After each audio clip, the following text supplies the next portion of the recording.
नमस्कार। News point में आप सभी का एक बार फिर से स्वागत है। आप भाऊ तोरसेकर जी से मिल चुके और अब फिर एक और पत्रकारिता के अग्रज जिनको मैं कहता हूं उनके साथ आपके इस बार न्यूज़ पॉइंट में आपसे मुलाकात हो रही है। पत्रकारिता में एक लंबा अनुभव, 4 दशक की पत्रकारिता का अनुभव हमने देखा। ओंकार सर को आप सुनते भी हैं उनके वीडियो पे। हम लोग पहली बार न्यूज़ पॉइंट पर बात कर रहे हैं इस तरह से बैठ के। ओंकार सर, चुनाव का प्रचार थम गया, चुनाव खत्म हो गया और राहुल गांधी बहुत बड़ी योजना के साथ पंचमढ़ी पहुंच गए। वो जब चुनाव थमा तब वो राहुल गांधी ने अब एक नया अभियान शुरू कर दिया और उन्होंने ये बता दिया कि अगले 3 साल में वो मध्य प्रदेश से बीजेपी को साफ कर देंगे। लेकिन ये जो चुनाव चल रहा है इसका क्या होगा? देखिए, राहुल गांधी की राजनीति का जो स्टाइल है वो बड़ा अनिश्चित है। आप ये नहीं समझ सकते कि वो एक राज्य में अगर चुनाव प्रचार समाप्त हुआ है तो अगले 2 या 3 दिन यानी दूसरे चरण के मतदान और नतीजे आने तक देश के भीतर भी रहेंगे कि नहीं रहेंगे।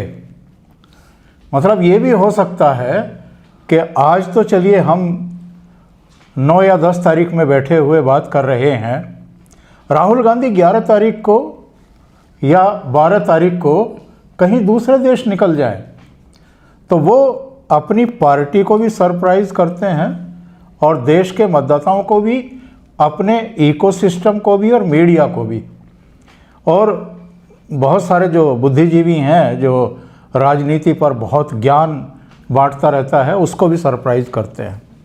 और सबसे ज़्यादा सरप्राइज़ राहुल गांधी ने अगर किया है तो शायद अपनी मम्मी को और अपनी पार्टी को, पार्टी के नेताओं को किया है। अभी मध्य प्रदेश में जो चुनाव हैं वो 2028 में हैं। मध्य प्रदेश, छत्तीसगढ़, राजस्थान, इन 3 स्टेट में लोकसभा चुनाव से साल भर पहले मतदान होता है, चुनाव होते हैं। अब कोई भी समझदार आदमी यही कहेगा कि भाई अगर आपने बिहार में इतना पसीना बहाया है और आप अब अगर अपने मतदाताओं को, कार्यकर्ताओं को, पार्टीजनों को, देश को कोई मैसेज देना चाहते थे अपनी सक्रियता का या पार्टी को लेकर के अपनी चिंताओं का, तो आपका अगला डेस्टिनेशन कौन सा होना चाहिए था? पश्चिम बंगाल होना चाहिए था। लेकिन पश्चिम बंगाल में भी चूँकि SIR चल रहा है, वहाँ शुरू हो चुका है, तो ऐसे में जो पॉलिटिकल पार्टियां हैं वो इस तरह की जो कहना चाहिए कि राजनीतिक गतिविधियां हैं उनको अभी टाले हुए हैं, उनको टालनी भी चाहिए। कि 1 महीने की कवायद ये है, 1 महीने की कवायद इसके आगे की है, और जब एक ड्राफ्ट सूची सामने आएगी तो उसके बाद फिर आपकी भूमिका शुरू होती है उस राज्य में जा कर के। लेकिन आपने पचमढ़ी का जिक्र किया है, तो पचमढ़ी में इनके आत्म मंथन शिविर, चिंतन शिविर पहले भी हो चुके हैं। उनका नतीजा क्या निकला था? चलिए हम ये मान लें कि 2018 में वहाँ पर कांग्रेस की सरकार बन भी गई, कमलनाथ चीफ मिनिस्टर बन भी गए, तो उस समय क्या हुआ था? जूतों में दाल क्यों बटी थी? और जब ज्योतिरादित्य सिंधिया, कमलनाथ और दिग्विजय सिंह की, इनकी जो आपस में सिर भिड़े हुए थे, सींग भिड़े हुए थे, उनको सुलझाने की जिम्मेदारी किसकी थी? और अगर कमलनाथ के नेतृत्व वाली सरकार गिरी और 21-22 MLA टूट करके ज्योतिरादित्य सिंधिया के साथ चले गए, बल्कि विधानसभा से ही रेजिग्नेशन कर दिया उन्होंने, सरकार अल्पमत में आई, सरकार गिर गई, शिवराज चौहान के नेतृत्व में सरकार बन गई, और उसके बाद जो उपचुनाव हुए तो उसमें भी मोस्टली MLA वो भारतीय जनता पार्टी के जीत करके आए, भारतीय जनता पार्टी के सिंबल पर जीत करके आए, जो ज्योतिरादित्य सिंधिया के साथ कांग्रेस से टूट करके आए थे। तो भाई अतीत में ऐसी बहुत सारी घटनाएं घटी हैं। पार्टी को राहुल गांधी से मुझे लगता है पार्टी की इतनी औकात नहीं बची है, इतनी हैसियत नहीं बची है कि कोई राहुल गांधी से जवाब तलब कर सके कि भाई इतने लोग पार्टी छोड़ करके गए हैं, और जितने लोग पार्टी छोड़ करके गए हैं उनमें खुद राहुल गांधी की किचन कोठरी के या इनके अपने आसपास के भी बहुत सारे उम्मीदों भरे चेहरे इनको छोड़ करके गए थे। जैसे अशोक तंवर यूथ कांग्रेस के प्रेसिडेंट थे, इन्होंने ही बनाए थे। सुष्मिता देव वो बहुत ही यंगेस्ट और बहुत उत्साही, और 2014 और 2019 के बीच में लोकसभा जिन लोगों ने कवर की वो पत्रकार जानते हैं कि सर्वाधिक वोकल और सक्रिय सुष्मिता देव हुआ करती थी। वो आपका साथ छोड़ करके टीएमसी में चली गई। जितिन प्रसाद वो आपका साथ छोड़ करके चले गए। ज्योतिरादित्य सिंधिया आपका साथ छोड़ करके चले गए, और आपने सबको आरपीएन सिंह, तो ये सब गए और आपने जाने दिया। मतलब आप इतने अहंकार में चूर थे, और आपने कोई सेकंड, अगर आप हाई कमान बने हुए हैं और एक अहंकार से ग्रस्त हैं कि अरे हम तो ऐसे परिवार से आते हैं, ऐसे ख़ानदान से आते हैं जिनके 3 प्रधानमंत्री हुए हैं, पंडित नेहरू हुए हैं, इंदिरा गांधी हुई है, या हमारे पापा हुए हैं, तो हमें क्या ज़रूरत है, हम तो इसके मालिक हैं पार्टी के, तो और बाकी सब हमारे, या तो आप चपरासी समझ रहे हैं उनको या वर्कर समझ रहे हैं, और उनके साथ आप वैसा ही बिहेव कर रहे हैं। तो आपने जिस तरीके से भारतीय जनता पार्टी में एक हायरार्की है, यानी नरेंद्र मोदी को एज प्राइम मिनिस्टर क्या करना है उनको पता है, अमित शाह को क्या करना है, उनकी भूमिका क्या है उनको पता है, जो पार्टी का अध्यक्ष है उसकी क्या भूमिका है उसको पता है, जो महासचिव हैं उनको क्या दायित्व हैं और वो दायित्व उनको कैसे निभाने हैं, संगठन में और सरकार में कोऑर्डिनेशन, और जो टॉप लेवल का संगठन है आपका, राष्ट्रीय संगठन है, उसका जो प्रदेश के अध्यक्ष हैं उनसे किस तरह का, और अगर राज्य सरकारें हैं तो उनसे डायरेक्ट किस तरीके से अमित शाह के लिंक और समन्वय, और जो आपको मैसेज भेजना है, क्या कराना है क्या नहीं कराना है, कब कैसे करना है, वो सारा एक सिस्टम बना हुआ है। क्या कांग्रेस में है? जब कांग्रेस में इस तरह की स्थितियां परिस्थितियां निर्मित होती हैं तो क्या उनको सुलझाने के लिए, उनका समाधान निकालने के लिए कोई तंत्र आपने स्थापित किया है? तो जवाब है नहीं किया है।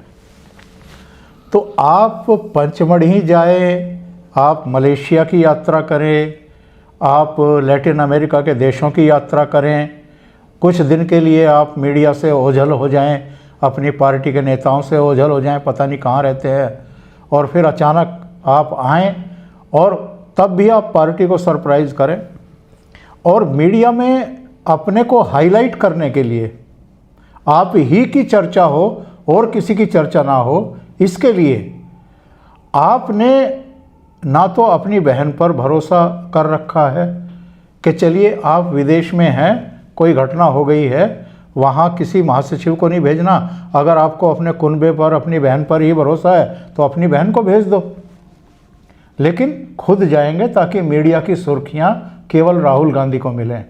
तो चंडीगढ़ गए, कोई दलित डीआईजी ने सुसाइड कर लिया, फिर रायबरेली गए, हरिओम वाल्मीकि ने की संदिग्ध मृत्यु हो गई, एक असम के सिंगर थे उनके यहाँ गए क्योंकि उसको लेकर के कंट्रोवर्सी शुरू हो गई थी। तो और जो काम बिहार के रुके पड़े थे, सीटों का बंटवारा, कौन सी सीटों पर कौन सी सहयोगी पार्टी का कैंडिडेट खड़ा होगा, कांग्रेस कितनी सीटों पर लड़ेगी, कांग्रेस की दावेदारी जितनी सीटों पर है उतनी उसकी औकात है कि नहीं है, लालू का कुनबा जो है कौन सी जिदमारी किए बैठा है, ये सब जब मामले सुलझाने थे तो या तो आप मलेशिया में थे, या आप कोलंबिया में थे, पेरू में थे, या किसी तीसरे देश में थे, या 10 दिन के लिए गायब थे। अच्छा, लेकिन हम लोग ये क्यों नहीं मानते कि प्रधानमंत्री मोदी की तरह वो भी बहुत चौंका रहे हैं लोगों को? ये भी तो मानना चाहिए। हमको लगता है कि उन्होंने, उनके समर्थकों को उम्मीद है कि वो जितनी देर उन्होंने बिहार की धरा पर कदम रखे, उससे उनका वोटर बहुत मोटिवेटेड हो गया है और उनको लग रहा है कि अब उनकी आंधी चल रही होगी। ऐसा नहीं लगता कि वो प्रधानमंत्री?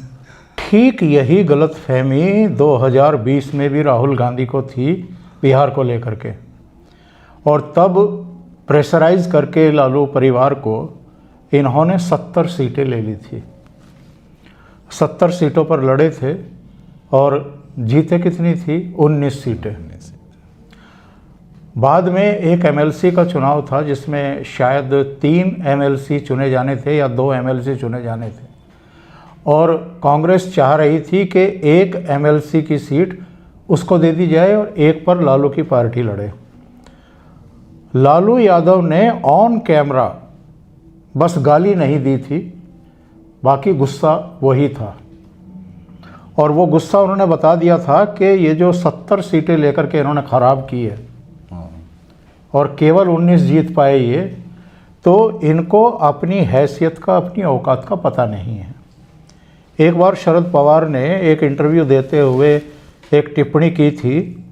उन्होंने कहा था कि वो जो गांव में या बड़े कस्बों में भी जो धन्ना सेठ हुआ करते थे किसी ज़माने के, तो उनकी जो हवेली है वो खंडहर हो चुकी होती है।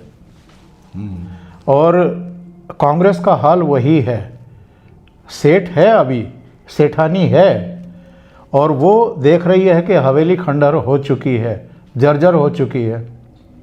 लेकिन वो पुराने किस्से जो है, फिर पुरानी किस्से कहानियाँ बता करके उसकी खंडहर हुई हवेली की प्रशस्ति करने की कोशिश करती है।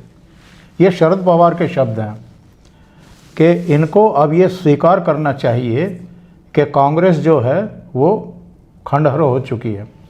योगेंद्र यादव जो आजकल इनके साथ लगे रहते हैं, इनके सलाहकार बने हुए हैं, योगेंद्र यादव ने एक बार कहा था कि कांग्रेस अगर भारतीय जनता पार्टी को नहीं हरा पा रही है, जो भारतीय जनता पार्टी और नरेंद्र मोदी विरोधी सेंटीमेंट है उसके अनुरूप बिहेव नहीं कर पा रही है, तो कांग्रेस को मर जाना चाहिए। इस मामले में ठीक हो गए दोनों, महात्मा गांधी और योगेंद्र यादव एक जैसे हो गए। तो ये एक्चुअल में एक होता है कि अगर आप पार्टी को नहीं संभाल पा रहे हैं, कांग्रेस के नेताओं, कार्यकर्ताओं और जो कांग्रेस को एक्चुअल में वोट करते हैं अभी भी, इतना सब कुछ होने के बावजूद उनकी भावनाओं के अनुरूप अगर आप बिहेव नहीं कर पा रहे हैं या उसको अगर आप प्रतिपादित नहीं कर पा रहे हैं, उतना परिश्रम नहीं कर पा रहे हैं, पार्टी संगठन में जान नहीं फूंक पा रहे हैं, डे बाय डे की जो प्रॉब्लम्स आती हैं संगठन में उनको नहीं सुलझा पा रहे हैं, और जो रियल मुद्दे होते हैं उनकी पहचान अगर आपकी टीम और आप नहीं कर पा रहे हैं, और जो वास्तविक मुद्दे हैं उनको लेकर के सरकार को बैकफुट पर नहीं धकेल पा रहे हैं, तो आपको ये एक्सेप्ट क्यों नहीं करना चाहिए या क्यों नहीं कर रहे हैं कि आपकी लीडरशिप पूरी तरीके से नाकाम है। आप अगर 90 से ज़्यादा विधानसभा चुनाव हार चुके हैं और 2 राष्ट्रपति के चुनाव हार चुके, 3 स्पीकर के चुनाव हार चुके, 3 उपराष्ट्रपति के चुनाव हार चुके, यानी आप सैकड़ा लगा चुके हार का। इसके बावजूद आपके खिलाफ अगर पार्टी में कोई बड़ी बगावत नहीं हो रही है, तो इसकी एकमात्र वजह यह है कि आपके परनाना प्रधानमंत्री थे, आपकी दादी प्रधानमंत्री थी, आपके पिता प्रधानमंत्री थे, और इस खानदान का आपकी पार्टी के ज़्यादातर लोग या तो लिहाज करते हैं अभी भी, या उनको कहीं और ठौर नहीं है। उनको लगता है कि इन्हीं से चिपके रहो, कभी ना कभी तो ये जो बैल है ये दूध देगा। तो उनको ऐसा लगता है। लेकिन बैल कभी दूध देते नहीं हैं और उनको लगता होगा कि देगा। जो इनके तौर तरीके हैं, जो इनके विचार हैं, जिस तरीके से एक ही जगह वो जो पुराने ज़माने में HMV के बड़े बड़े प्लेयर चलते रहते थे और कभी कभी सुई अटक जाती थी तो वो एक ही जगह वो एक ही गाने का बोल चलता रहता था। तो ये जो अदानी अंबानी इनका चलता रहता है, हम भी पिछले करीब 10 साल से तो सुन रहे हैं। लोगों का भी दिमाग पक चुका है ये सारी चीज़ें सुन करके। मतलब नए मुद्दों की आप पहचान नहीं कर पा रहे हैं। जो कमज़ोर नस सरकार की हो सकती है उस पर आप वार नहीं कर पा रहे हैं। संगठन को आप चुस्त चौकस नहीं कर पा रहे, समस्याओं का समाधान नहीं कर पा रहे, जाते हुओं को रोक नहीं पा रहे, नयों को ला नहीं पा रहे। तो ऐसे में आप पचमढ़ी जाइए या कहीं भी जाइए, उससे कुछ होने जाने वाला नहीं है। अच्छा, बात बिहार के चुनाव पे हुई थी, तो आपको बिहार के चुनाव का भी सिनेरियो क्या दिख रहा है? क्योंकि कांग्रेस की बातचीत, राहुल की बातचीत से हो सकता है बहुत सारे लोग लगता है कि हम बहुत ज़्यादा बेटर, लेकिन बिहार के चुनाव में आपको क्या लगता है कि कैसे कैंपेन की प्रधानमंत्री ने कैंपेन की और अपने साथ उनका पूरा वो रहा, एक पूरा प्रभामंडल था। चाहे एक सीमा को योगी आदित्यनाथ संभाले हुए थे तो दूसरी तरफ जो है अपने हेमंत बिस्व शर्मा को हमने देखा और बाकी तमाम भी गए जिनके नाम हम लोग नहीं ले रहे हैं। लेकिन जो रणनीति है वो भी अमित शाह चूँकि वहीं रहे लगातार इस पूरे चुनाव को, तो आप इसके मुकाबले विपक्ष की रणनीति को कैसे देख रहे हैं और इसका आउटकम भी क्या देख रहे हैं? देखिए, जब हम बहुत बारीकी से भारतीय जनता पार्टी के चुनाव अभियानों का अध्ययन करते हैं, उनके मुद्दों का बारीकी से अध्ययन करते हैं, तो हम ये पाते हैं कि उनकी जो रिसर्च टीम है वो बहुत ही गहन तौर पर मुद्दों की पहचान करती है। और एक बिहार में चुनाव है तो इसका मतलब ये नहीं है कि वो बिहार के जो बड़े से मुद्दे हैं केवल उन्हीं पर फोकस करते हैं। प्रधानमंत्री की मुजफ्फरपुर में अगर सभा है, प्रधानमंत्री की अगर गयाजी में कोई सभा है, प्रधानमंत्री की अगर पटना में कोई सभा है या जहानाबाद में है या सीमांचल में है, तो वो अलग अलग जगहों के जो लोकल मुद्दे भी हैं ना, या जो लोकल बड़े महान हस्तियां हुई हैं, वो उनकी चर्चा करना नहीं भूलते। उस क्षेत्र में अगर कोई बड़े पुल बने हैं, अगर कोई हाईवे निकला है, एक्सप्रेसवे निकला है, अगर कोई मेडिकल कॉलेज बना है, कोई एम्स डाला है, कुछ भी किया है, उनके भाषण में उसको रेखांकित किया जाता है, बताया जाता है कि इस एरिया के लिए हमने किया क्या है। दूसरी बात यह है कि अकेले प्रधानमंत्री नहीं, अमित शाह की कहाँ कहाँ सभाएं होनी हैं, अमित शाह को कौन कौन से मुद्दे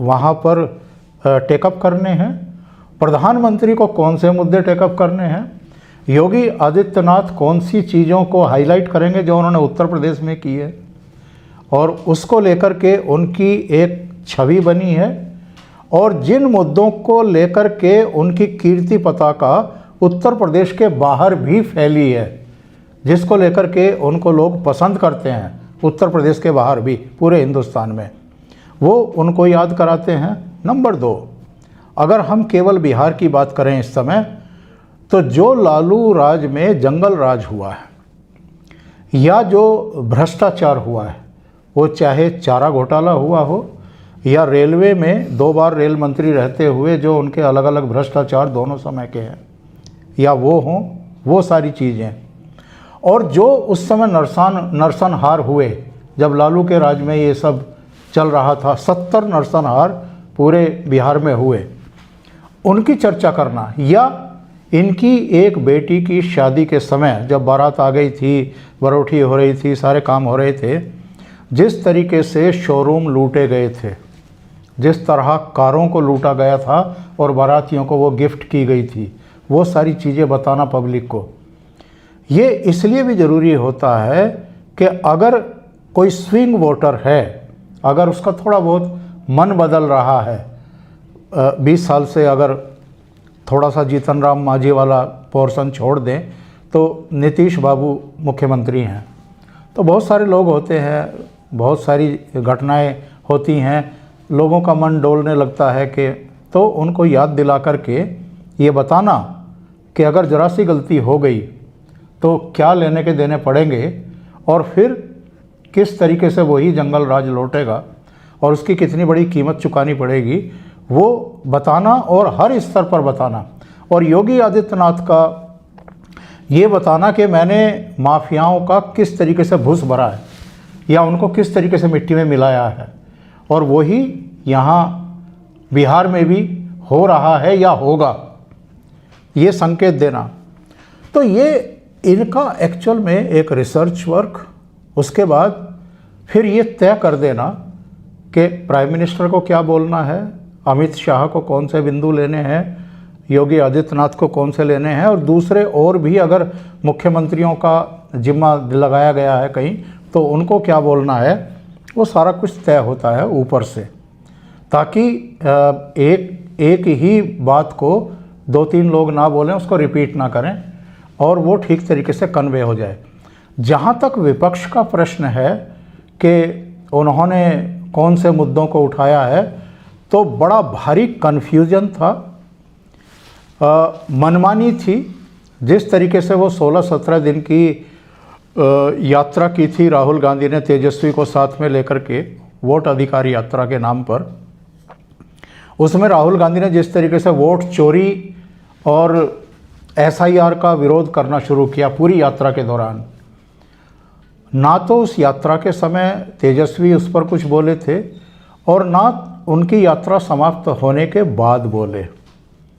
वो बिहार अधिकार यात्रा के नाम से उन्होंने निकाली, अपनी अलग से वोट अधिकार यात्रा के नाम से नहीं निकाली, क्योंकि उनकी दृष्टि में, लालू परिवार की दृष्टि में, वोट चोरी कोई बड़ा मुद्दा था ही नहीं जो ज़मीन पर उतरा हो, या SIR का विरोध कोई बड़ा मुद्दा था नहीं जिस पर नीचे से कोई रिएक्शन आया हो। तो दोनों में, दोनों दलों में, और वामपंथियों की तरफ से भी दीपांकर थे, दीपांकर भट्टाचार्य, लेकिन वो भी राहुल गांधी की जबान तो नहीं ही बोल रहे थे। और ये बात देर से ही सही राहुल गांधी की समझ में भी आ गई। उसके बाद जब ये दोबारा से प्रचार में लौटे तो इन्होंने भी उस तरीके से वोट चोरी या दूसरी चीज़ों को रेखांकित नहीं किया। प्रचार की जहाँ तक बात है, इनका बहुत नियोजित प्रचार था, बहुत तैयारी के साथ इन्होंने प्रचार किया। प्रधानमंत्री नरेंद्र मोदी ने, शाह ने, योगी ने और नीतीश बाबू ने भी। लेकिन इनका प्रचार जहाँ तक था तो शुरू में तो लगा ही नहीं कि राहुल गांधी की एंट्री होगी भी या नहीं होगी, क्योंकि तेजस्वी ही जनसभाएं करते हुए दिखाई दे रहे हैं और एंट्री उनकी देर से हुई भी। तो वो अगेन एक, इसको अपॉर्चुनिटी कहते हैं जब किसी राज्य में चुनाव आते हैं, क्योंकि सबकी नज़रें, इंक्लूडिंग राज्य के मतदाताओं की और बाहर के लोगों की भी नज़रें वहाँ टिकी रहती हैं, प्रचार तंत्र पे भी टिकी रहती है। इंटरव्यूज़ भी बहुत गहनता से देखे जाते हैं कि इंटरव्यू लेने वाला कौन से सवाल पूछ रहा है, जवाब क्या दिए जा रहे हैं। तो उसमें भी ये लोग कोई प्रभाव छोड़ने में नाकाम साबित हुए हैं। आखिरी सवाल मैं आपसे करूंगा कि अब रिजल्ट क्या हो रहा है, क्योंकि अब आना ही है, आपका असेसमेंट क्या कह रहा है इसमें? देखिए, लोकसभा चुनाव में जब भारतीय जनता पार्टी को 240 सीटें मिली थी तो हमेशा होता है कि जब किसी राज्य का या केंद्र राष्ट्रीय स्तर के चुनाव का रिजल्ट आता है तो प्रधानमंत्री भारतीय जनता पार्टी के मुख्यालय पहुंचते हैं। उस शाम भी गए थे और सबने देखा था कि उनकी आँखों में एक सूनापन था, एक उदासी थी, एक प्रायश्चित का भाव था। शायद ये रहा होगा जो वो कभी नहीं बताएंगे, कभी नहीं कहेंगे कि मैं 24/7 इंटू 365 देश के लिए, मतदाताओं के लिए, गरीबों के लिए, उनकी बेहतर ज़िंदगी के लिए लगा रहता हूँ। और जब इनको मिल कर के मजबूती देनी थी तो शायद कहीं कमी रह गई लोगों के डेडिकेशन में। वो एक भाव था उस समय। लेकिन भाषण में वो परिलक्षित नहीं होने दिया उन्होंने, जैसा कि वो कुशलतापूर्वक बड़े से बड़ा जहर पी लेते हैं और प्रकट नहीं होने देते। लेकिन उसके बाद जब उनको भी पता था कि भाई 240 पर हम अटक जरूर गए हैं, लेकिन सरकार तो हम बना रहे हैं, क्योंकि 293 सीटें एनडीए की आ गई थी, सरकार बन गई। वो तीसरी बार प्रधानमंत्री बन करके इतिहास रच चुके थे।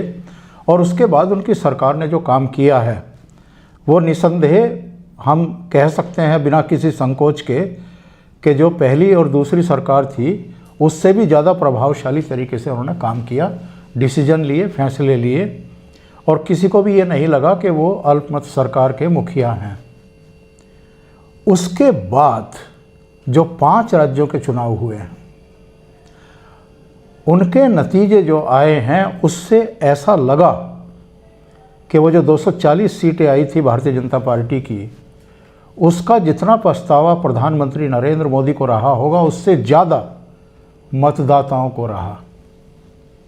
उनको ये रियलाइजेशन हुआ कि हमसे गलती हो गई है। मुझे याद है 1998 में बागपत से अजीत सिंह हार गए थे और सोमपाल शास्त्री जीत गए थे जी।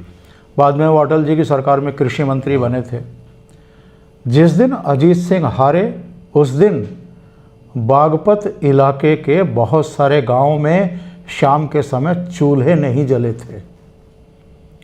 लोगों को लगा था कि हम नाराज तो थे अजीत सिंह से, झटका तो देना चाहते थे लेकिन हराना नहीं चाहते थे।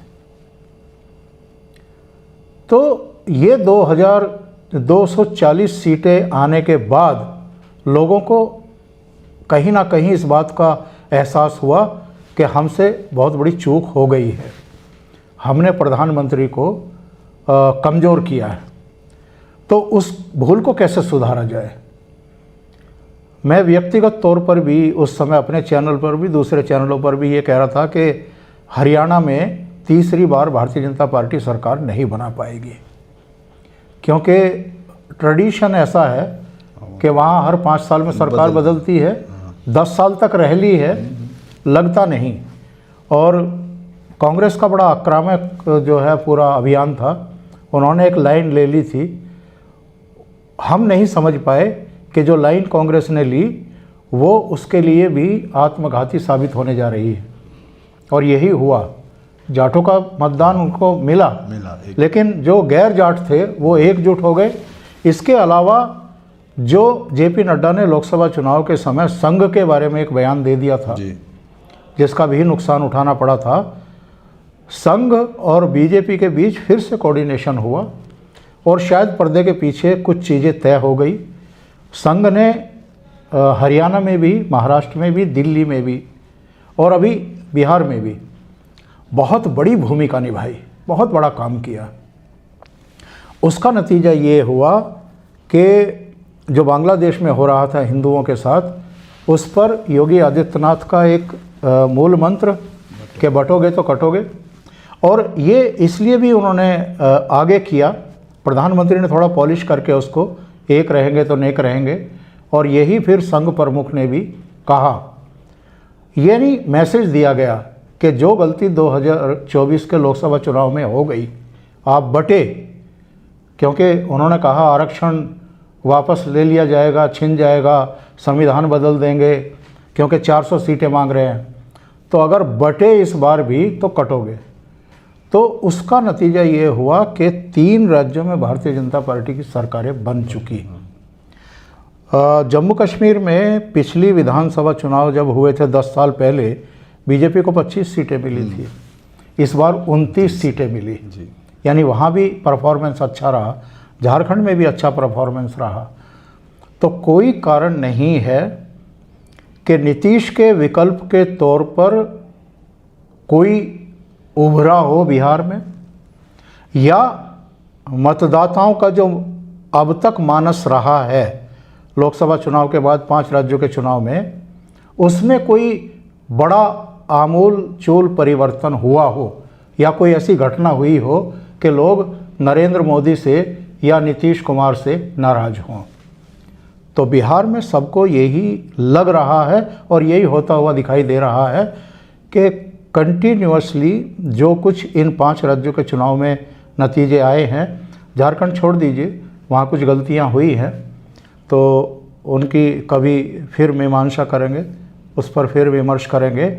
और जम्मू कश्मीर के बारे में किसी को वहम नहीं था कि घाटी अपनी नेचर के विपरीत कोई बिहेव करते हुए भारतीय जनता पार्टी को चुन लेगी, लेकिन बाकी राज्यों में भारतीय जनता पार्टी का परफॉर्मेंस वैसा ही रहा जैसा मतदाताओं ने चाहा था कि जो गलती हो गई थी लोकसभा चुनाव में उसको सुधारा जाए।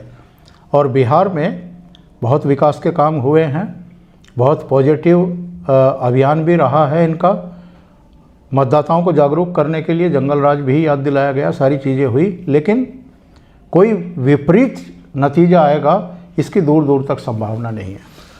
ठीक है, तो नमस्कार। आपने देखा कि बहुत अच्छा एक बड़ा इंटरव्यू आपने देखा, बहुत सारी डिटेल के साथ इसलिए बातचीत हुई कि बार बार बात राहुल के इर्द गिर्द आकर निपट जाती है। लोग, आप में से बहुत सारे लोग कहते हैं कि राहुल को इतना तरजीह देने की ज़रूरत नहीं है, लेकिन जब कोई ये आह्वान कर रहा हो कि जेएनजी यहाँ जाएगी, जब उसके कुछ समर्थक ये कह रहे हो ममदानी की ज़रूरत है, ममदानी कहाँ है, तो मुझे लगता है उनको ये ज़रूर सवाल उठाना चाहिए राहुल गांधी कहाँ हैं। और उनके सवाल उठाने से इस देश की राजनीति पर कोई फ़र्क नहीं पड़ रहा, ये ओंकार चौधरी सर बता रहे हैं। सर बहुत बहुत धन्यवाद, आप आए और तमाम दर्शकों को आपने इस बारे में जानकारी दी। तो आज के लिए अब इतना ही, फिर मुलाकात होगी। नमस्कार।